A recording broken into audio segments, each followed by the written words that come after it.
Okay. Good afternoon. I'm Kevin McMahill. I'm the Sheriff of the Las Vegas Metropolitan Police Department. I'm here to provide you additional details on the active shooter incident that occurred on Wednesday, December 6th, 2023 at the University of Nevada, Las Vegas.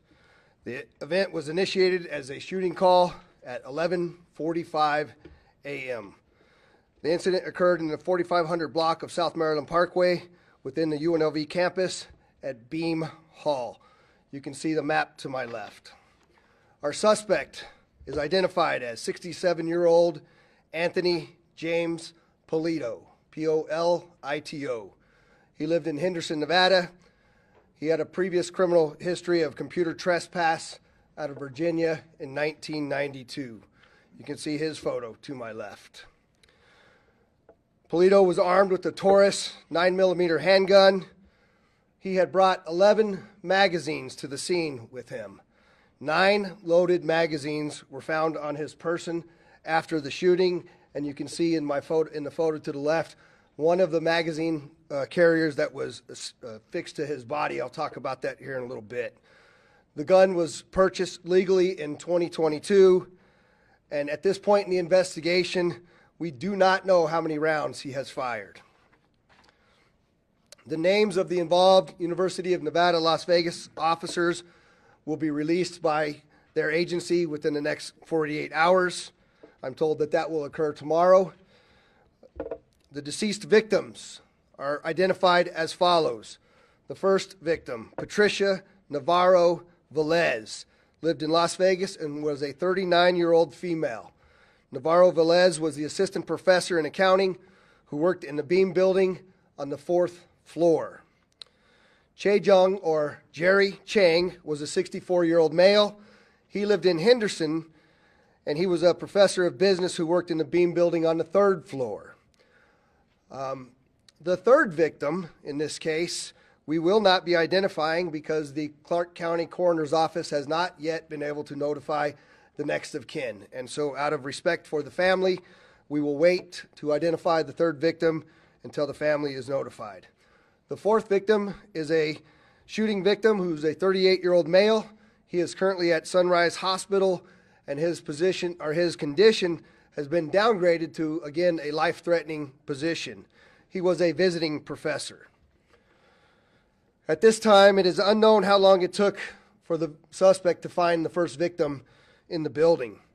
All of the deceased victims were located inside of the building and are all faculty members at the university.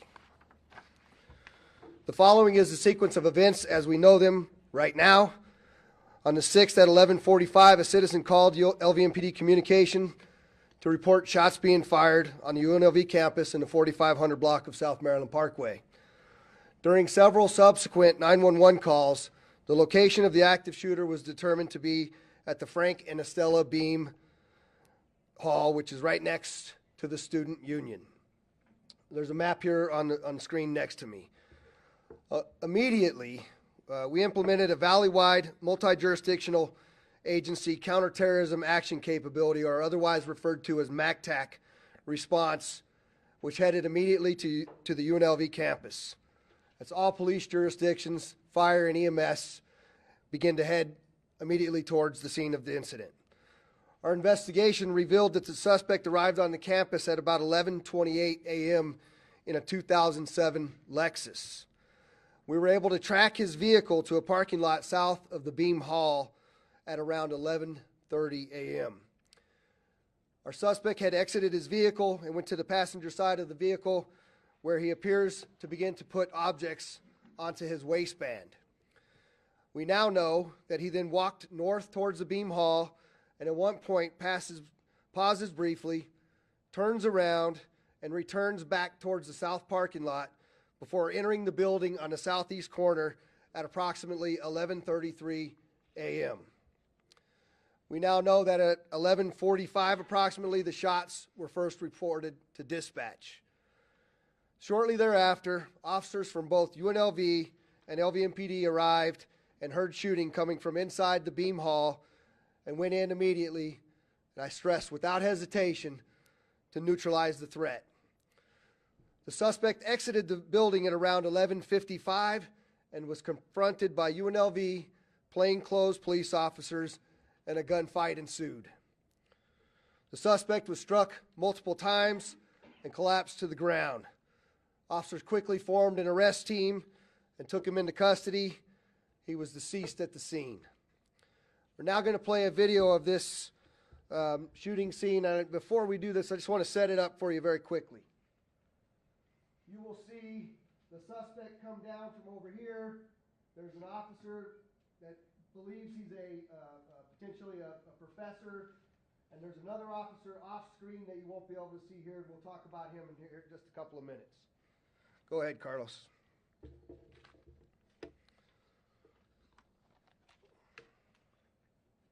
There's our suspect to the bottom right. Officer, he pulls a gun. The officer runs away, goes around the side of the car. And the UNLV officer then ends the suspect's actions.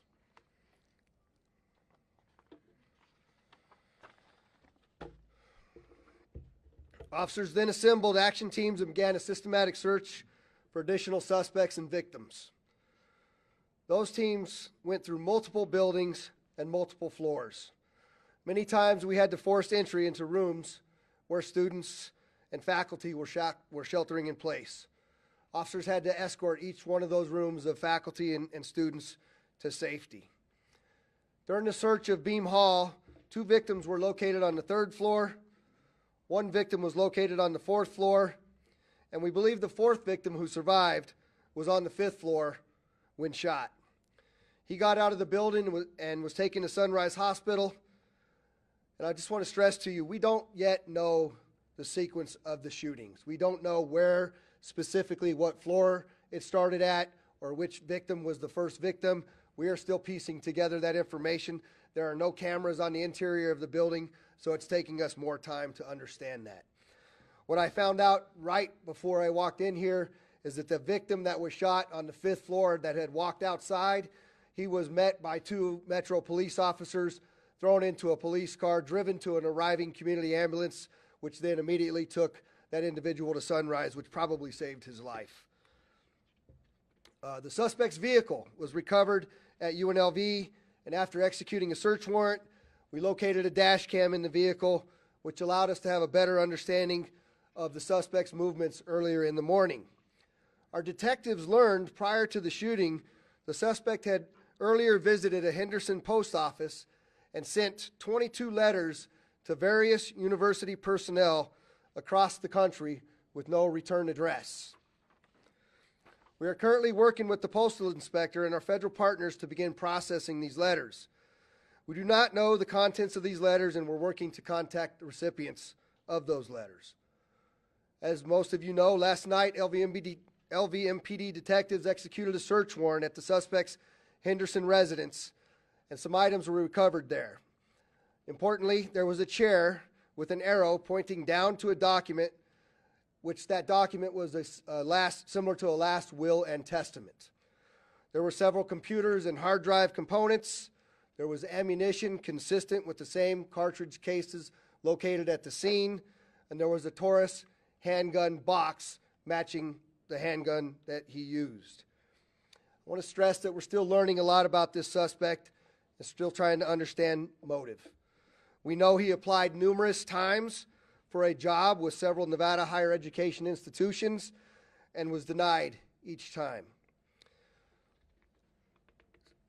The suspect had a list of people he was seeking on a university campus, as well as faculty from the Eastern Carolina University. We have contacted almost everyone on those lists to make sure that they are all right. We have done that for all of UNLV and all of Eastern Carolina, with the exception of one individual who was on an international flight. We are looking into the suspect's former employees, including Eastern Carolina University, and working closely with local police in those jurisdictions, as well as the FBI. We also know the suspect was struggling financially, as evidenced by when we served a search warrant on his apartment, there was a notice of eviction taped to the front door. We believe the suspect acted alone, and we have zero indication of any other suspects at this time. Our investigators are still out at UNLV.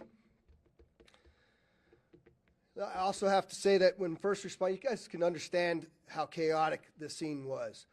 When our first responders arrived, people were running, people were hunkering down. Many people had already fled the scene, and their recollections are going to be critical to our investigators as we move forward to have a better understanding of what exactly occurred. So anyone that has information or video of what occurred inside Beam Hall at the time of the shooting or witnessed the officer-involved shooting is encouraged to reach out to the LVMPD Homicide Section at 702-828-3521 or Crime Stoppers at 702-385-5555. One additional nugget is right before we walked into this briefing, I learned that in the screening of those envelopes that we were able to intercept after going through 14,000 pieces of mail and identifying the 22 that were sent, the first letter that we opened had an unknown white powder substance in it. Our armor unit and detectives are out currently processing those envelopes, and what we're asking is that if anybody in the education world receives a letter with a no return address that is taped, we ask you to proceed with caution and contact your local authorities. Of particular attention from the ones that have been addressed are those at Carolina and UNLV. And so with that, I'm going to pause and turn it over to the UNLV Vice President of Public Safety Services and Director of UNLV Police Services, Chief Adam Garcia. Chief. Thank you, Sheriff. Good afternoon. My name is Adam Garcia, Chief of Police for University Police Services, Southern Command. Yesterday, we lost members of our rebel family, and I wanted to extend my deepest condolences to the families of the victims of yesterday's incident, their friends, and our colleagues at UNLV. Our community has suffered an unimaginable loss by this senseless criminal act, and my heart breaks for the victims' families, our students, our staff, our state, and our country. The collective response and the actions of our initially responding officers no doubt saved lives. As the sheriff said, the initial calls began coming into both UNLV dispatch as well as Las Vegas Metro dispatch. The original call received by University Police was 11:44. The first officer on the scene of the incident was there within 78 seconds. Additional arriving units from Metro and UPD then entered Beam Hall, and as you saw in the video, two University Police detectives then confronted the suspect and engaged in a gun battle which neutralized the threat. These two detectives are heroes. They risked their lives in order to save countless others, and as the sheriff pointed out, what could have been a bloodbath. I want to thank Sheriff McMahill and the Las Vegas Metropolitan Police Department, along with all of our regional partners who came to our aid yesterday without question and without hesitation. Henderson PD, Clark County School District, Boulder City, North Las Vegas, Clark County Fire, and all of our emergency medical professionals, as well as our federal partners, the FBI, Marshal Service, ATF, and DEA. We as a law enforcement community stand together, not only yesterday, but today, and always in working together to create a safer future for our UNLV and Nevada System of Higher Education students and family. While we navigate this difficult period, we will unite, we will support one another, and we will honor the memory of those who we lost. And by doing so, we will create that rebel strong spirit that is UNLV. With that, I'm going to turn it over to UNLV's president, Dr. Keith Whitfield.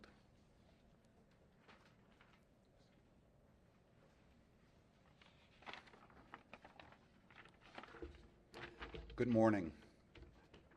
I want to first start by saying thank you just does not seem like it's enough for the police officers that rather than running like a normal person would, running away from danger, they ran to danger, and that they made our university safe and clearly stopped a larger tragedy from happening. So I want to start by thanking our university police services. The Las Vegas Metro Police Department showed up in numbers that were so impressive that it gave many people a better sense of safety at a time when it was hard to feel safe. I also want to thank the Clark County Fire Department and the other first responders who selflessly and decisively moved in and made sure that our campus could try to return to trying to be safe again. Safety is first and foremost one of the priorities for our university. And so incidents like these actually rock us to the bone in thinking about how we can make sure that we have an educational opportunity for our students that is free from violence. This is a day that we're not going to forget. It's a day that's marked in our history from now on. But as we go forward, we have to think about the people who have experienced this, both firsthand and I think even secondary. And we want to make sure that people feel that it's okay not to be okay. That we have provided and made sure that we have services in terms of mental health services and counseling.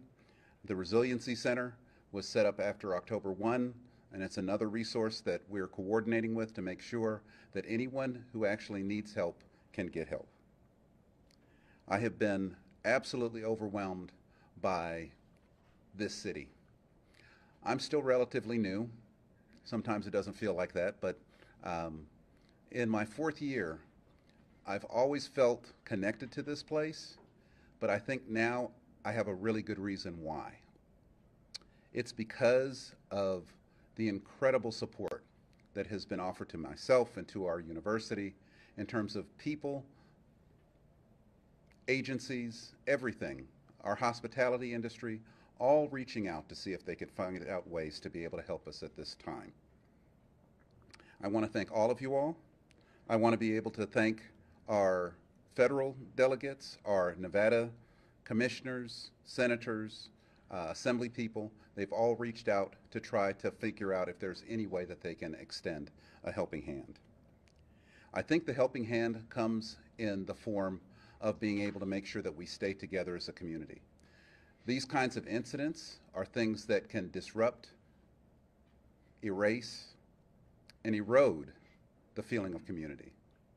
At UNLV, we are a community, but we're a community of Las Vegas and of Southern Nevada and of the state. And so your support is greatly appreciated and very much so needed. Lastly, I will say that moving on in the future, we are working on future plans for the university, thinking about how we will be conducting both final exams, which start next week, and how we can best do those to be able to accommodate people and where they may be and how they may feel. We're also thinking about commencement and other activities that the university is going to be doing. We'll be sharing that information in the coming days and trying to keep people as well informed as possible. With that, thank you very much, and Las Vegas, thank you. UNLV really thanks you. Thank you. And let me introduce, if I could, next up is Commissioner Jim Gibson. Thank you, President. Thank you. And Mr. President, you need to know that this community becomes stronger every time we're challenged. It's terrible that sometimes it takes challenges, even these kinds of challenges, but we are there for you, we're there for your students, we're there for your faculty, and for their families that many of us have been hearing from as they all were hoping for as much information as they could get. We want to thank your police department, Chief, and your police department, Sheriff, because it is, after all, a fact that the bravery and the response, the timely response, was critical to keeping the loss of life and injury at a minimum. And our hearts go out to the victims of the tragedy and their families. The names of 2 of the victims have been released. I think one of the things, at least so far, from what you have heard and I have heard, students were not the targets here. And I think it's especially important to this community and to the UNLV family to make note of that fact, that our kids were not at risk, as terrible as the events are. We want to also make you aware that the Resiliency Center that was stood up after 1 October has been learning the lessons of trauma type counseling. It is referred to as trauma-informed counseling from the very day that the Resiliency Center was established. And our hope is that as we work together with UNLV and all of the rest of the community, that we'll be able to push as much of the work in helping this community cope and deal with the tragedy and its effect on them will be handled by and worked through as much as possible our Resiliency Center. Tanil Pereira and her team are remarkably talented, experienced people who have tracked the people that have been counseled by them in a way that informs us on the effects of these tragedies and helps us keep track of the people who might not otherwise appear on anybody's list or be on anyone's mind. Their number is 702-455-2433. The 2433 is also AIDE, so 455-AID, if that's easier to remember. An incident like this touches so many lives, so many hearts. There are people who want to make financial donations, and we have heard from them. In the coming weeks, we will have worked out a way to do that. We have had some discussion with UNLV and with the Resiliency Center and with Barbara Buckley, who is responsible for legal aid and has been kind of at the center of some of that kind of work. And our hope is that there will be information about that kind of action on our behalf coming out of the Resiliency Center soon. And as soon as it is available, we'll get it to you. Thank you very much. And now I would like to introduce Clark County Fire Chief John Steinbeck. Thank you. I'll be brief, but I do want to again give my heartfelt condolences to those affected, and my thanks to UNLV and to our wonderful officers at Metro. I am the Fire Chief, John Steinbeck. I'm also oversee the Office of Emergency Management for Clark County. And so in that purview, that's the Resiliency Center and some of the victim services fall under us.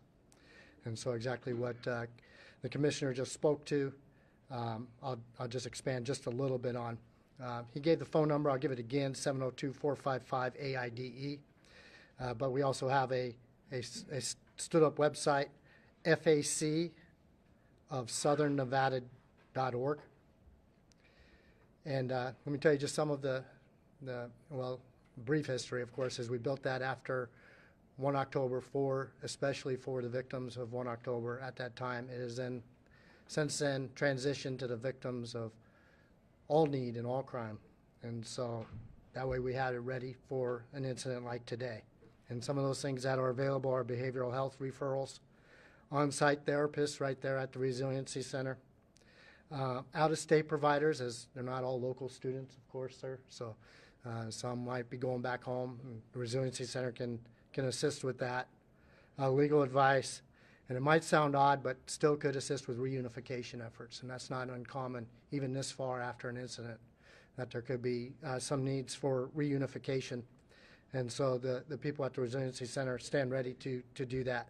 The other point that I want to make is we still see people from the incident from 6 years ago today, and sometimes it's the first time. So the Resiliency Center and all of these resources that we have built are not there for us to say, you need these now. They are there to be ready for when the victims and the survivors and those affected tell us that they need them. And so that's the commitment that we have, is that we're ready to go when that need arises. And whether it's today, it's next week, or it's 3 years from now. And so keep that in mind. And it'll be stood up and it'll be ready. And it's an ongoing resource. It's in charge of navigation, referrals, direct services, as I mentioned, and then a coordinating effort agency for a lot of the other resources that will be available. So that's it. I'll turn it back over to the sheriff. Thank you.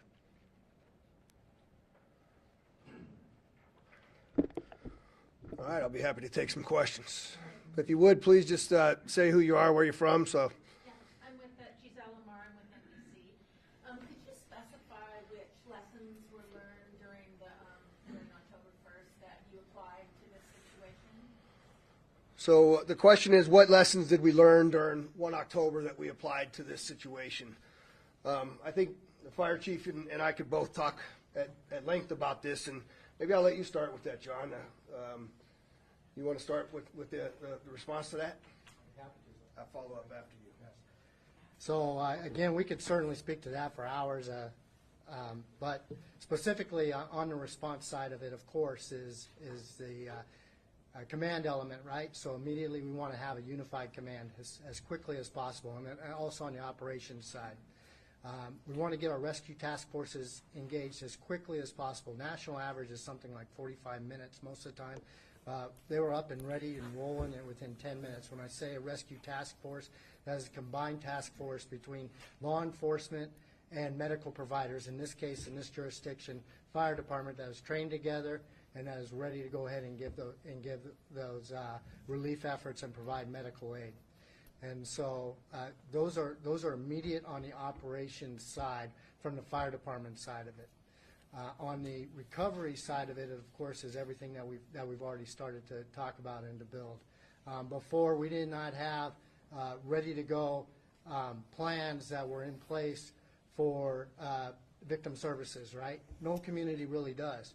Myself, the sheriff, others back here, we've gone across the nation now since that incident 6 years ago that teaching this, that you have to have these resources in play. Well, now we had them in play. They were ready to go, and they're ready to go ongoing. Last time we were building them as we were going ahead and responding. We also learned that recovery starts long before the incident begins, and then certainly during the incident. So while we had the responders there, trying to neutralize the subject, trying to take care of those that were injured, and to do everything else that's appropriate during the response side, there's others that are back that are working on the recovery side. And so all of that is an extreme logistic issue. And the last part that I'll certainly talk to, and there's a problem with this one, it'll be a problem with the next one, and it's been a problem with every incident in time, is the control of information. We do have a joint information center. It's very important to us, and it did work very well. There is just so much information that comes across.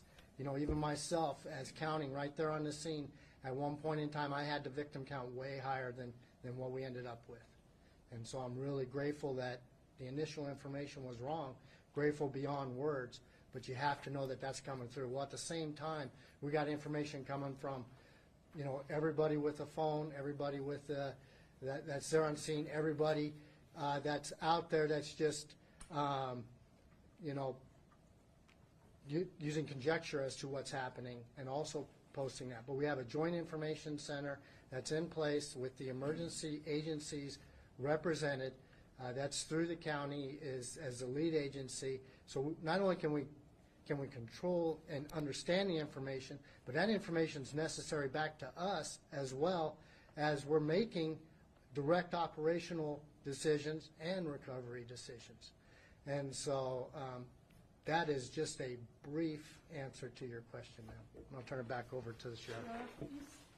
I'd just like to finish up by saying that we could really answer that question probably for hours. What I think was most amazing to me was that as the undersheriff and myself and the fire chief and Adam were there on scene and watching the operations of our individuals, there was seamless integration regardless of what kind of uniform you were wearing, what service that you belonged to.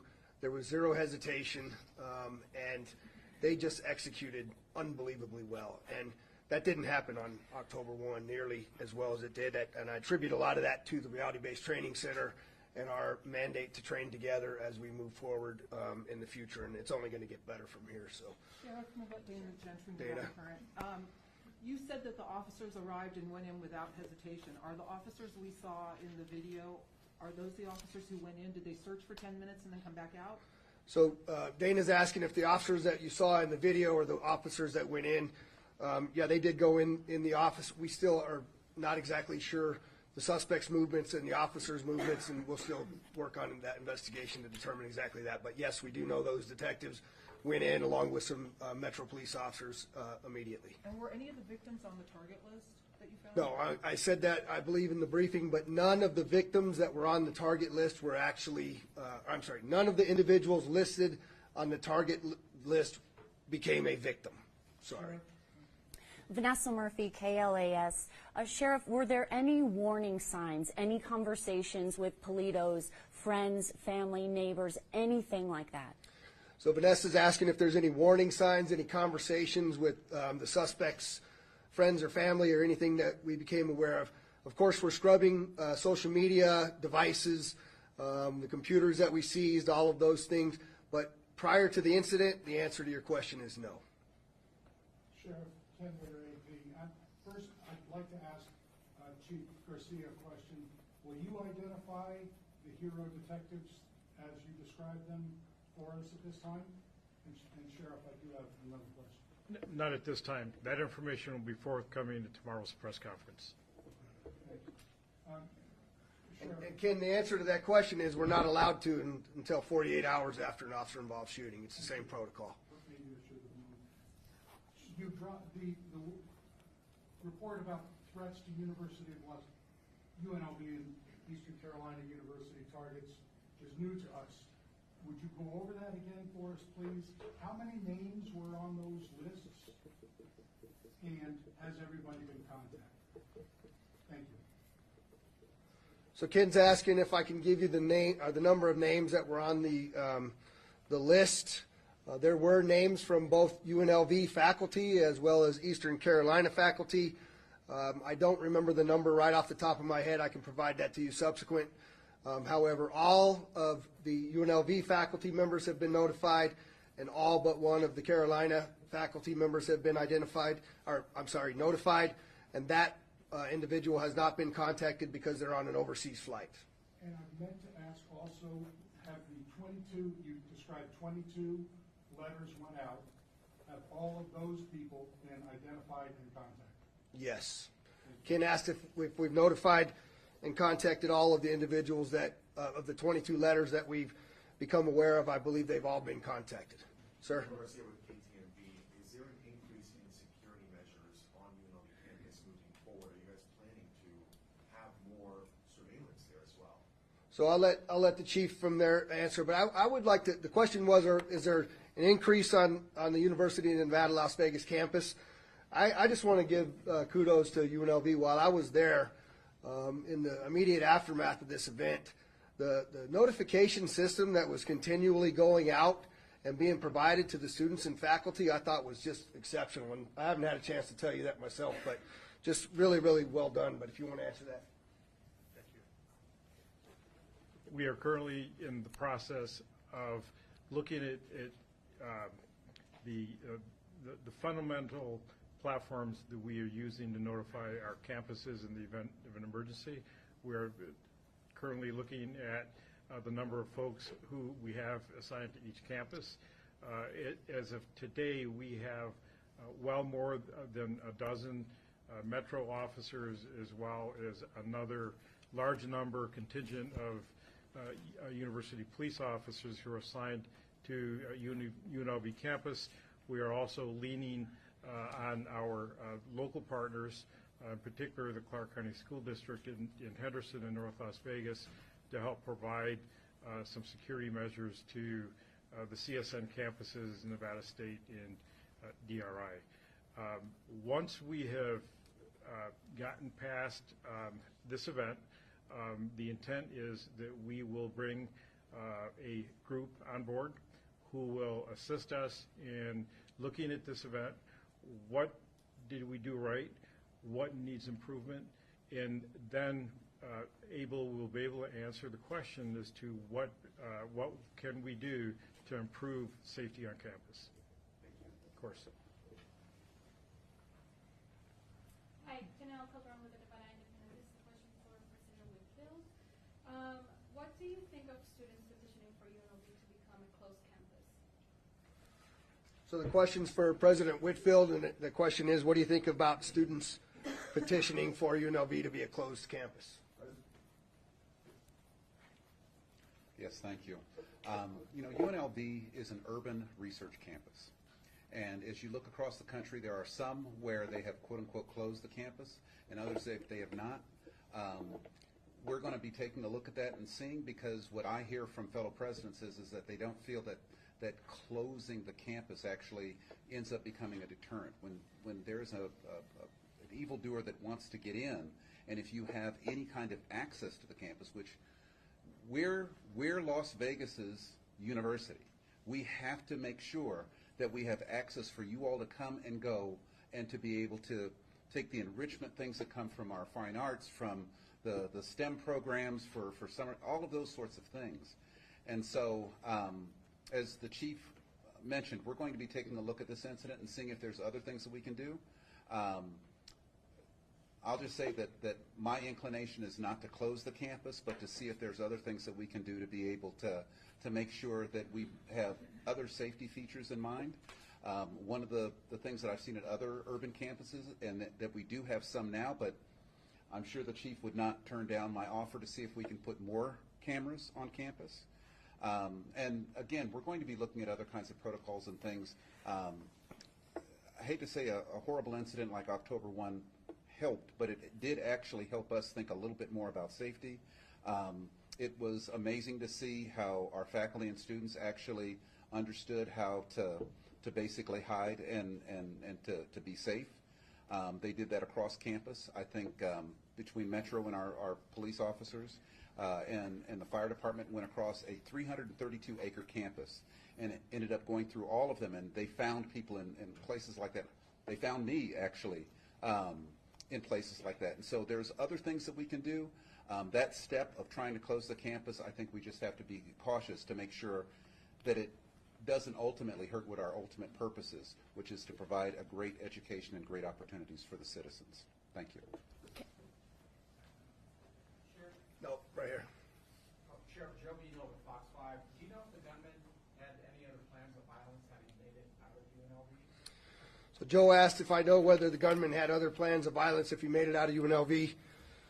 I guess I'd start by saying I'm glad he didn't get out of UNLV. But I would answer that by saying 150 plus additional rounds of ammunition, nine additional magazines strapped. I believe that he was probably heading towards that student union, right? That student union was full of kids that were out there having a barbecue and playing Legos.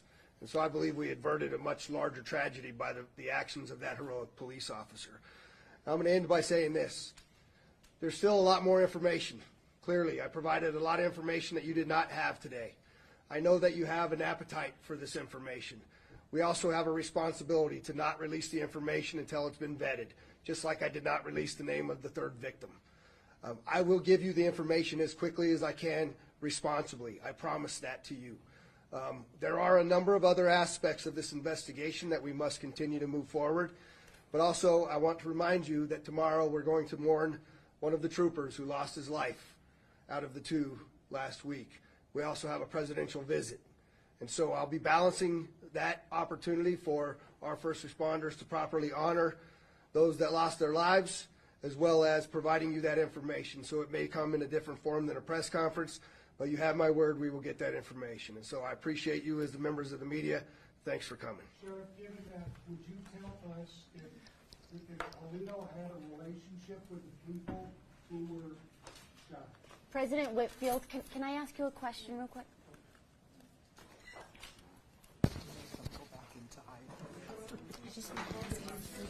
I tried to get